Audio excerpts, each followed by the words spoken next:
Hi everyone, I'm Liu Sha.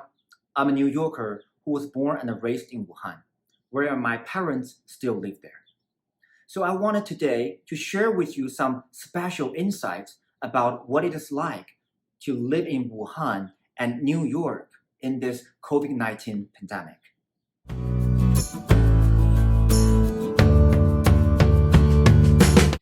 I'm not going to cover, and I can't cover every single part of people's life, but I will focus on three parts.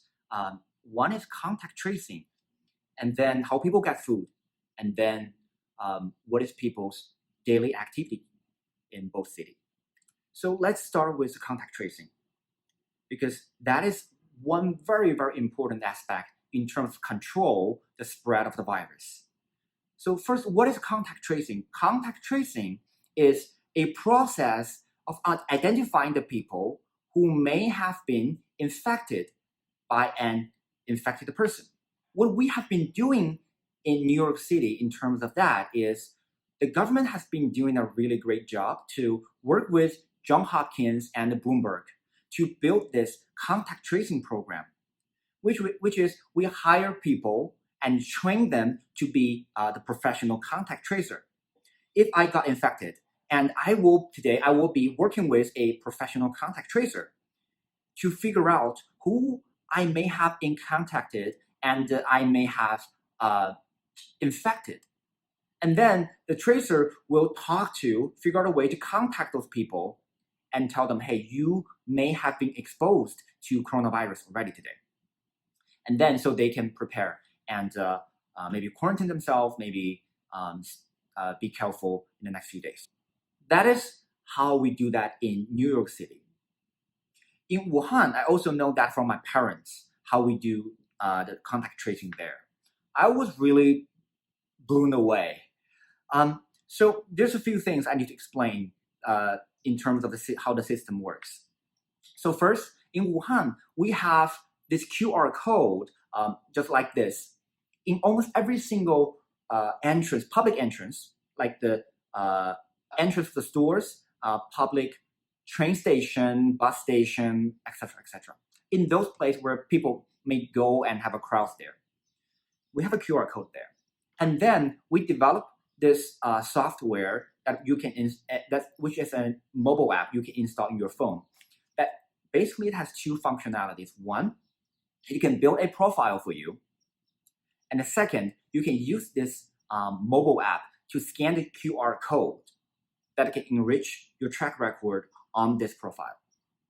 For example, again, if I go to the grocery store today, I will scan the QR code in the grocery store entrance. Then the system will know, okay, Liu Sha, this person has been to the grocery store, this store, at 2 p.m.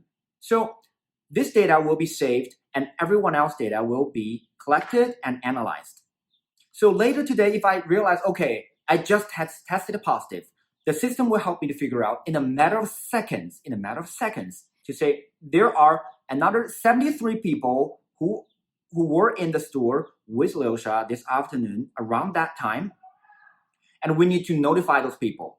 And the system can notify them again in a matter of seconds. Just send a notification to their phone, and on their end, when they got home that day, they will realize, oh, my profile, which was usually green when everything's fine, now became red.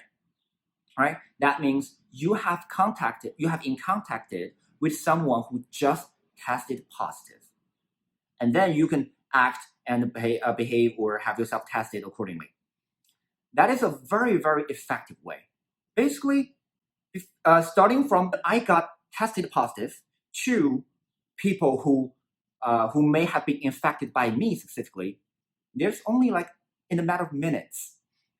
So that really, really helps Wuhan to control the spread of the virus and figure out who should be more careful, who should be quarantined. That is how people do contact tracing in Wuhan.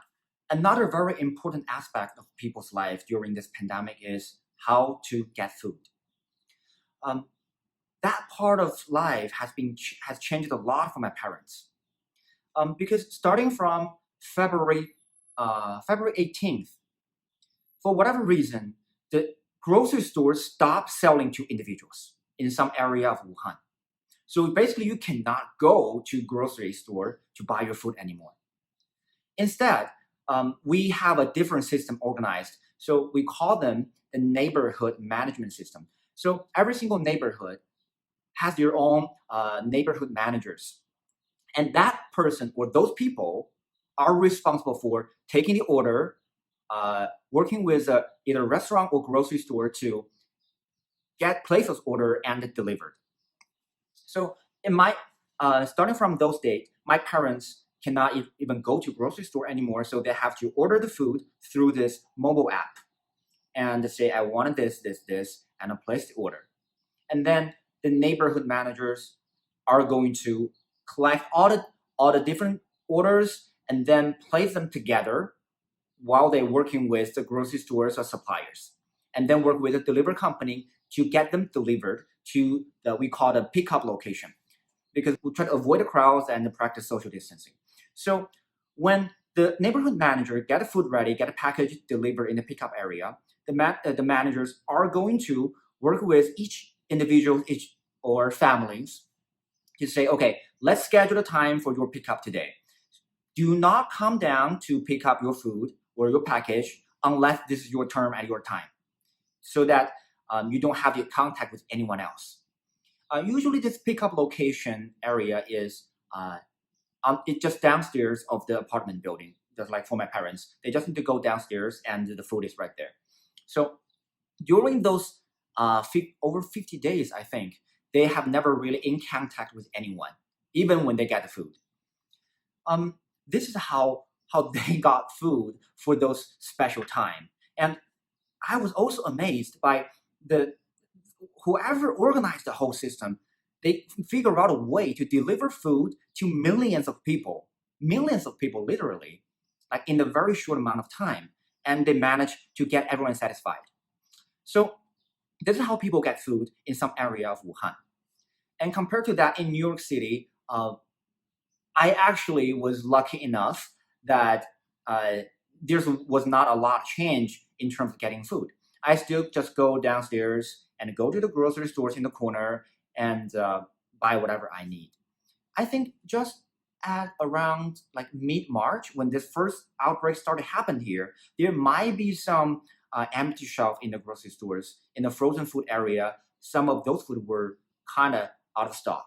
But most of the time, the suppliers and the stores have done, and essential workers, they have done amazing job to keep all the food supply and to feed us. I'm really grateful for that. They have done an amazing job. Okay, now let's talk about what people's daily routine, their daily activity was like. In New York City, we use the term quarantine, we use lockdown, we use confine or shelter in place, whatever that is you see on the news. But the truth is, they were actually not quite accurate for those, especially shelter in place or quarantine like that. Because what we actually stopped doing is like going to the restaurant or bars and group activities. Other than those group activities where you need to be with other people, you can still do that. For example, you can still go out, take a walk, take a run, walk your dog. I see people like sunbathing in the park in a good Sunday afternoon, and I see people even some people still have a very small farmers market in the middle of the town. So that actually surprised me. I thought we should just try to stay at home. So you get the point. As long as it's not a group activity, you pretty much see people doing that in New York City. But in Wuhan, it was way more restricted. On one hand, it's the policy that we actually have official policy. You were not allowed to go out unless it's for like urgent reason or some very special case. For example, if you say, "Hey, I really, I'm getting crazy. I really need to get out." No, you cannot go out.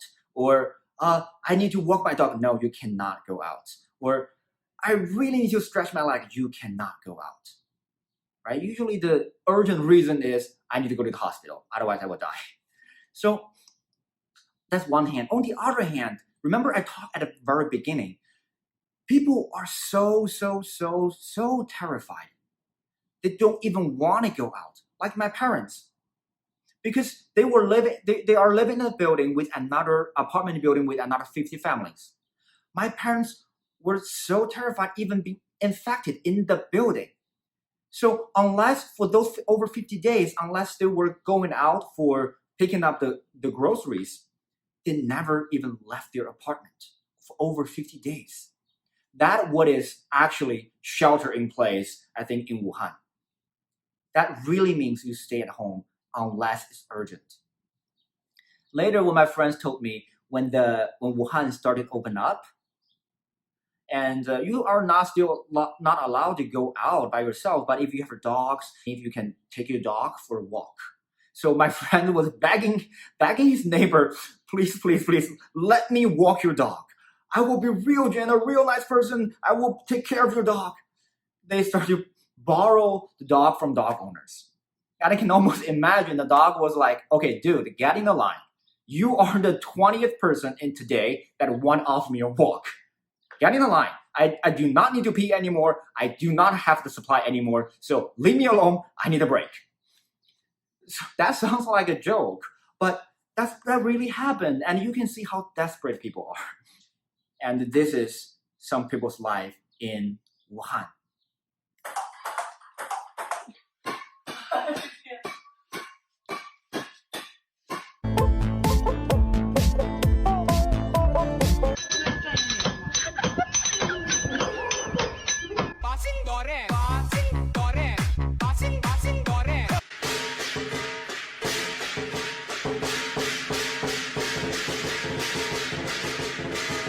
Now, Wuhan has really finally opened up 100%, including the bars and the restaurant, and you can do group activities. Even though everything looks fine right now in Wuhan, but like I said, people still have that fear in their hearts. So people still kind of living under a shadow. Like even after it opened up, my mom refused to go out. She still wants to stay at home a little bit longer after the long enough quarantine just to make sure everybody is fine and she does not want to get infected. My friends told me her parents still wearing masks at home because they were infected by the coronavirus. So they don't want to bring back the virus to home and infect each other. So they're wearing masks at home. And some of my friends remember the profile of the app I told you. Now, before they hang out with each other, they say, okay, send me your profile. I'll see if it's green or red. So people will, instead of saying, hey, how are you doing? People say, hey, how are your profile doing? Still green? Like that actually changed people's life forever.